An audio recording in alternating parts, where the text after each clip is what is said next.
Sleep tight, little bear.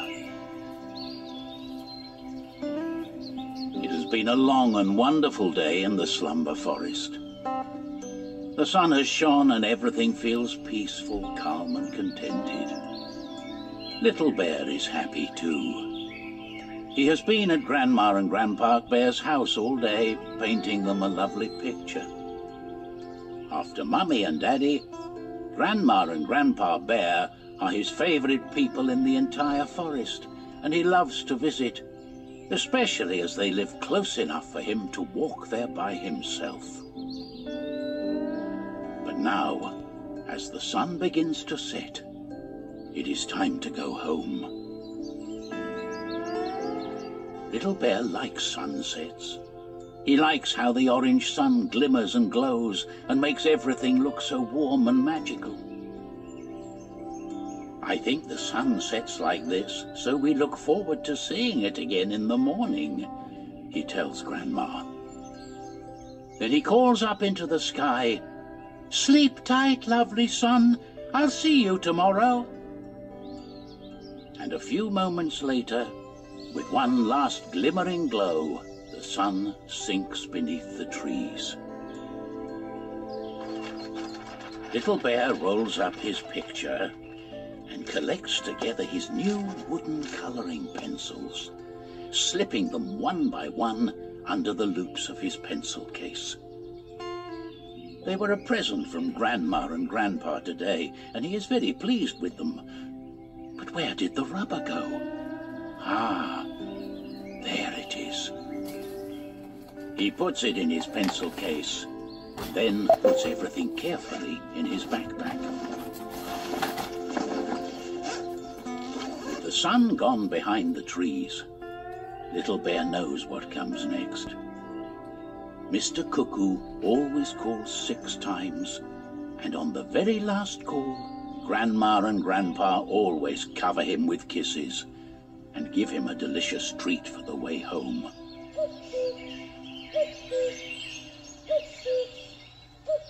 4, 5, 6, counts Little Bear.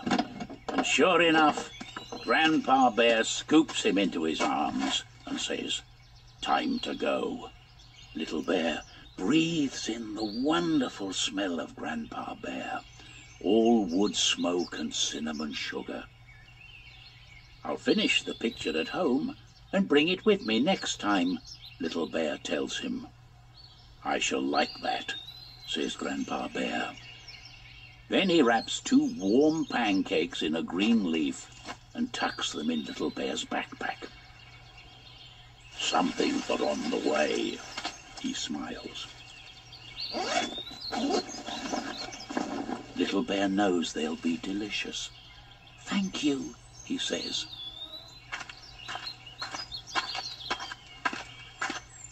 And don't forget this. Grandma Bear has filled a bottle of water from the spring. "I added blueberries and peppermint," she smiles. "Forest lemonade!" Little Bear cheers and watches the purple berries swirl in the bottle. And now it is time to go.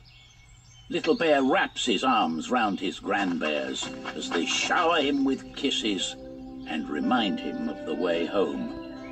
He smiles to himself because he knows this journey like the back of his paw, every stone, every tree, every branch. But Grandma and Grandpa Bear always sound like he will be trekking halfway across the world. It's only a little way down the path, and turn once and he will be home. He can already see the chimney smoke. Just like Grandma and Grandpa, his Mum and Dad live in a cozy cave tucked between a mighty tree trunk and a large rock. Little Bear gives his grandbears one last cuddle and then starts walking.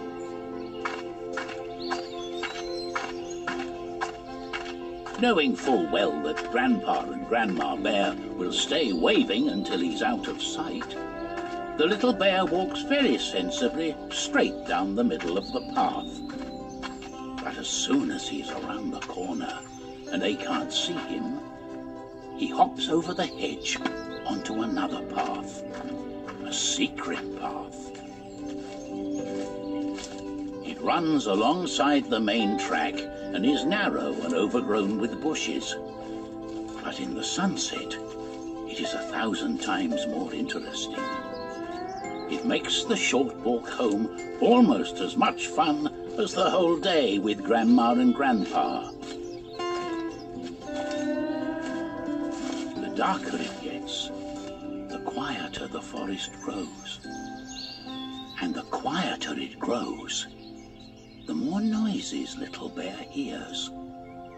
A rustling close by in the ferns. Perhaps it's a hedgehog snuffling for worms.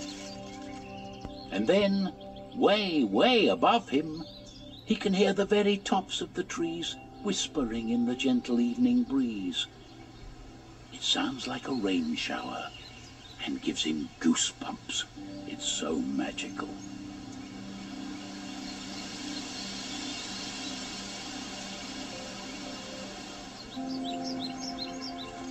As he sits down on a tree stump to listen, he unwraps Grandpa's leafy parcel of pancakes, licking the wild strawberry jam that's oozed out from them. He still remembers when he picked the strawberries with Grandma and Grandpa. He ate so many that Grandma wondered if there would be enough to make any jam. They were delicious. The smell of the pancakes brings 2 little mice sniffing. Kind Little Bear tears some off for them. Then he finds a seed pod and pours a drop of his forest lemonade water into it. Plop! A blueberry splashes into the seed pod. The little mice are delighted. What a feast! Supper finished, the Little Bear puts his backpack on and carries on home to bed. There will be lots of things to do, he thinks. Find his pajamas, wash his face, brush his teeth, go to the loo, find a storybook. Little Bear yawns. Just thinking about it makes him tired. But he mustn't forget to say good night to all his cuddly toys. If he doesn't, how will he ever fall asleep? And of course, he'll have to choose one to sleep with.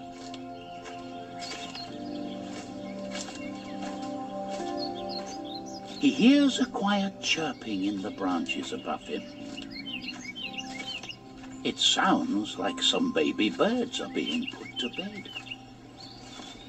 And it makes him stop and wonder, what does everyone else do at bedtime?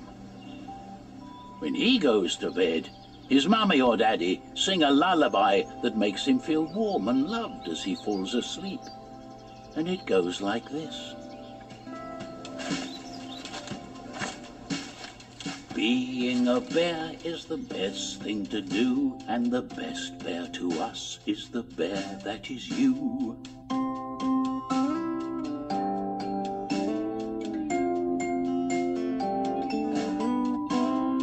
When you laugh, when you play, you are loved, come what may. Yes, the best bear to us is the bear that is you, is the bear that is you.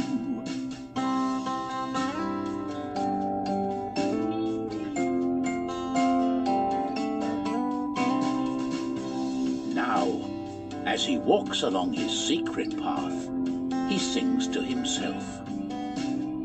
Being a bear is the best thing to be, and the best bear to be is the bear that is me.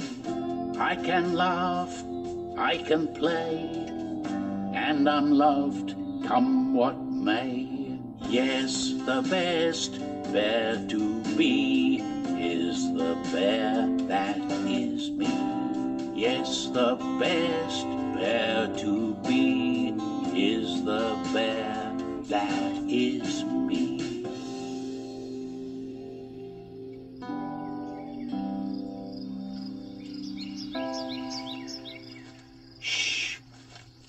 was that sound?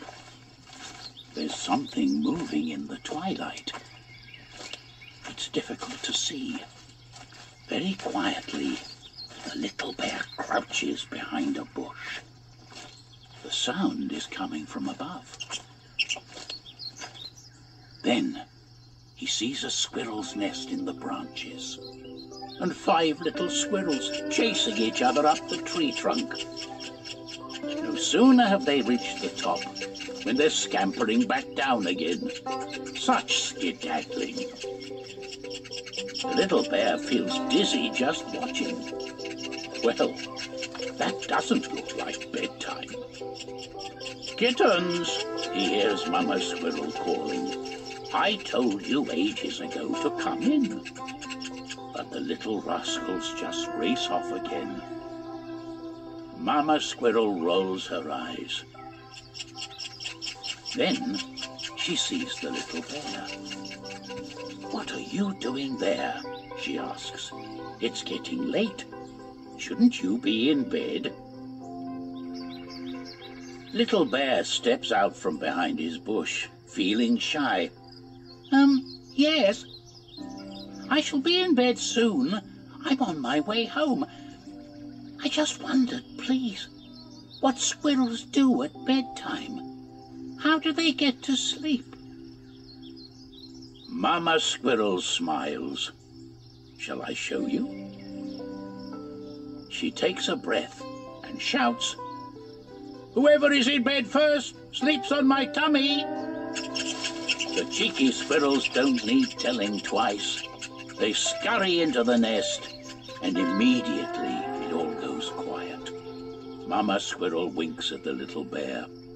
Never fails, she says, as she climbs into her cozy nest high up in the treetops. The little bear smiles and whispers, Good night. As he makes his way home, he thinks about how much he likes to sleep close to his mummy's soft furry belly too. A little further along the secret path, the little bear sees a family of rabbits popping into their burrow in the sandy bank. He kneels to look down the dark tunnel when, oops, excuse me, cries the last little bunny as she rushes past him down the hole. Little Bear peers in after the bunny, but a nibbly nose pops out. It's Daddy Rabbit. Hello, Little Bear. What are you doing here so late? I'm sorry, I wasn't being nosy. I'm on my way home, and I just wondered what bunnies do at bedtime. Daddy Rabbit smiles. You're too big to come into the burrow, so why don't you listen carefully instead? Thank you, says Little Bear, when Daddy Rabbit shows him how to put his ear to the bank. Then he disappears back down the burrow. Little Bear waits. Then he hears it. A muffled melody coming from deep in the ground. It's the same song that his own mum and dad sing. But the soft, sleepy words that Mummy Rabbit sings are a little bit different. Being a bunny is the best thing to do, and the best bunnies to me are the bunnies that are you. He imagines the baby rabbits lying warm and cozy in their burrow bed, cuddled up together, and one by one, their eyes closing. Lying with his ear to the bank, the little bear yawns. He's beginning to feel sleepy too. The moon has risen now, and is shining gently through the woodland, lighting the silver trunks of the birch trees and making the sandy forest floor sparkle. Hoo hoo hoo! Somewhere in the forest, a tawny owl hoots. As the little bear walks slowly home, he dreamily sings.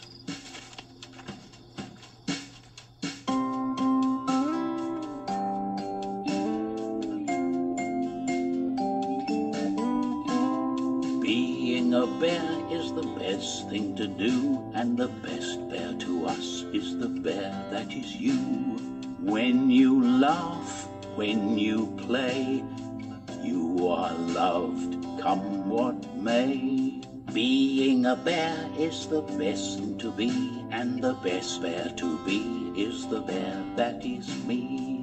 I can laugh, I can play, and I'm loved, come what may. Yes, the best bear to be is the bear that is me.